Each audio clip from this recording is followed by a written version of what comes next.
Alright, man, take a seat, buckle up. Ordinarily we'd start with orientation of the car here, but we got calls pending and we got to get to them. So, we're rolling. We're going to have to learn on the way.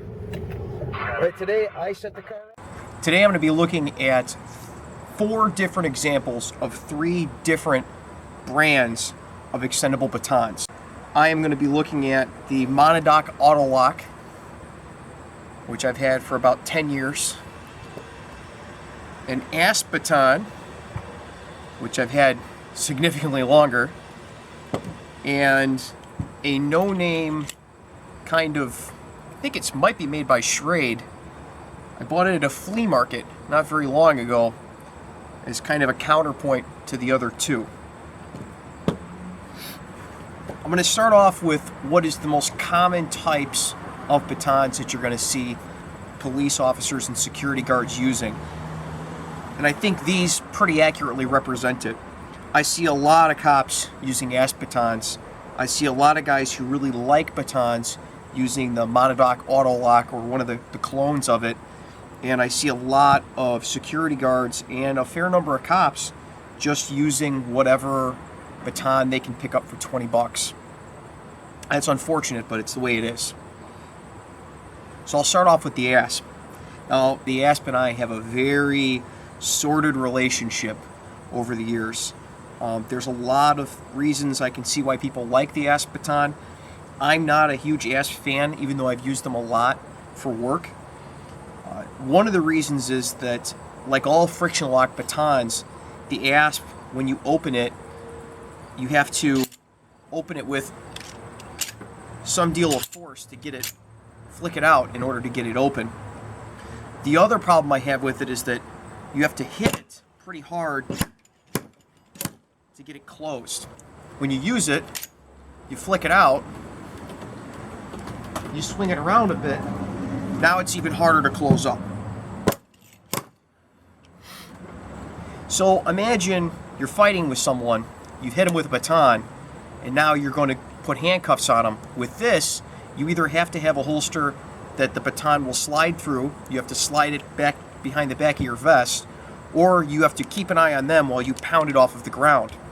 The other problem is that this flick motion, oftentimes when you need a baton, isn't really convenient.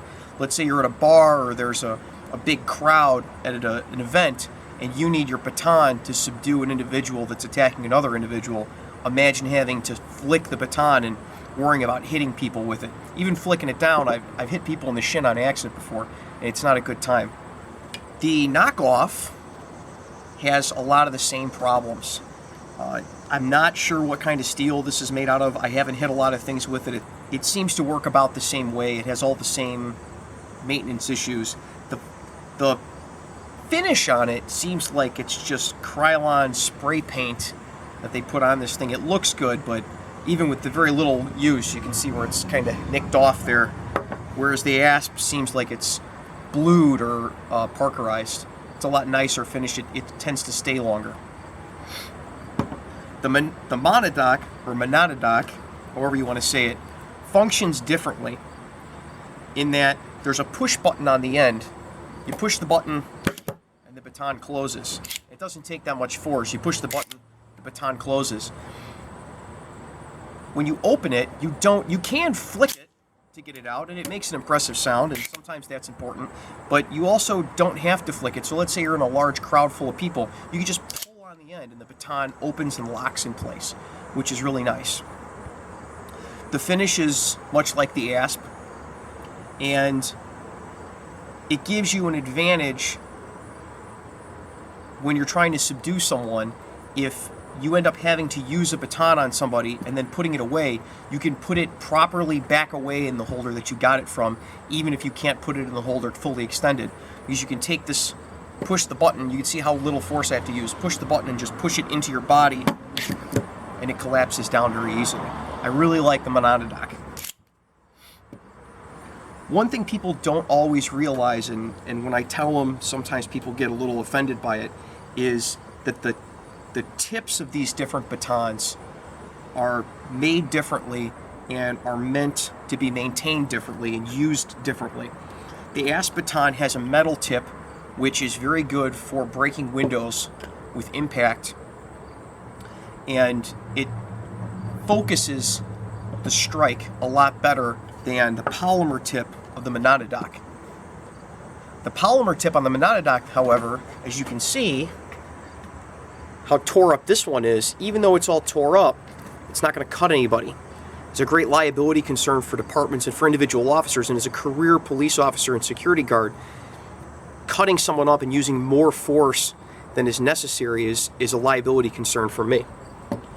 As you can see with the Asp Baton, you start getting sharp, rough edges on it, and eventually those rough edges become sharp, and you can actually really hurt someone with it. Not that you're not trying to hurt someone when you hit them, but we want to use the amount of force that we're intending to use and not use extra force that was unnecessary or unintended. And cutting someone when you hit them with a baton is definitely unintended. Now, on the Asp Baton, it's stuck in there pretty good. I tried with channel locks earlier to get it off. It's easier to show you on this this knockoff because it's new. If you go on the Asp website, you can actually get replacement nubs for the end of the Asp Batons that they unscrew, and you can replace them when they become too worn so that you don't have that cutting problem. But why deal with it? Why have to have an extra part that screws on and off when there's a brand that makes a baton with a polymer tip?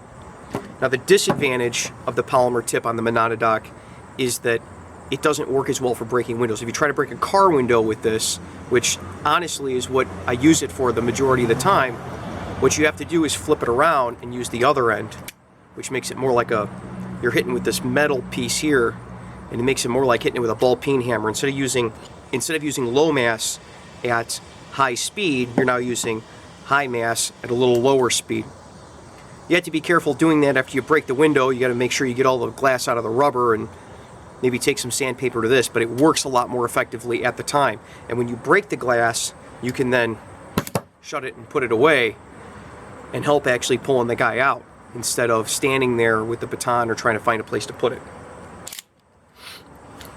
Now, I know this is probably going to piss off some people because I've posted similar videos in the past where I didn't show the other batons, and people got pissy that I said Asp tends to break.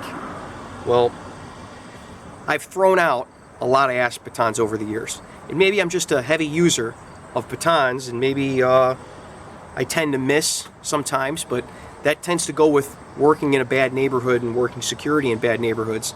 This was my last Asp baton many years ago from when I was a security guard, and as you can see, the shaft is bent. Hopefully that's picking that up. The shaft's bent up at a pretty good angle. See it kind of twirling around in a circle there. You can also see how tore up the end of that baton is from having to break through glass windows, break out the rest of a window when it's been broken so it doesn't fall on somebody, things like that. But one day I went to hit somebody with this and hit a piece of metal instead, a metal bar, and the baton actually bent. I mean, you wouldn't think it would do that, but there's your example. Now, the problem you get into with that, if the baton bends, is you go to close it. It doesn't matter how hard you hit this. It's not closing, so now you're stuck with an open baton. So if you don't have a case that allows you to put the baton away fully open and you don't have somewhere else you can stow it, now you're stuck with this in your hands wrestling with somebody. That's pretty bad, especially if you're alone. So it's important that people know, and I've noticed a lot of people don't, if you're going to use a friction lock baton, whether it's the cheap knockoff, because that's all you have money for, or the Asp, you need to know that when this nicks, you need to replace these nubs, and the nubs aren't expensive. Go out and buy one, and you need to have a holder that allows you to put the thing in fully extended, because at any time, the thing could unexpectedly break. I mean, you're hitting something with this, and it's collapsible. It's just outside the realm of possibility that you'd think it wouldn't eventually break from getting hit off enough things. I haven't had that problem with the Monadnock. It's been, I've had this for 9 years now, and I've hit a lot of things with it. I've hit a lot of windows. You can see from the wear on it, it's gotten used. It hasn't bent up on me yet, and I don't know anybody who's had their Monadnock bend up on them either. So from my sample of one, plus the people that I know, I'm assuming these are a little more durable than the Asps that I have broken 2 of already, and I know a lot of people who have broken these. It's not uncommon to find these in my police station, you know, in the garbage can, fully extended with both of these joints broken. Now, whether people are using them incorrectly all the time, or it's just from hitting things, or just wear and tear and they eventually get bent out of shape, I don't know, but that is the tendency that I personally have happened to see. So, if all you got is 20 bucks, this is actually a pretty good clone of an Asp. It'll work, at least once. I haven't tried beating this off anything. Maybe I'll break this and do a video of it. The Asp is a better option, but you have to still be aware that it could break at any time, and they do have a tendency to bend, especially at this outer joint, and that you have to watch these nubs on the end and replace them when they start getting wore out. The Monadnock, well, I wouldn't trust it forever to never break, because I don't trust anything to never break. I've noticed to be a little more durable, and I've noticed that it's a little better for liability consciousness, and it works a little better for breaking out windows than the other ones. However, $20, $50 to $100, $175 plus. So it kind of becomes a budget issue, and which one you think would better serve what you intend to do with it and how much money you're willing to spend on it. Personally, I'd rather just spend the money up front and get something that's got a good reputation that professionals who use them a lot use and manage not to break. But not a bad option. If you might only have to ever use it once, not a terrible option. Better than nothing, but a lot of things are better than nothing. Well, if you like that video, go ahead and subscribe, because there's a whole lot more to come. As soon as I finish up these calls, go 10-8.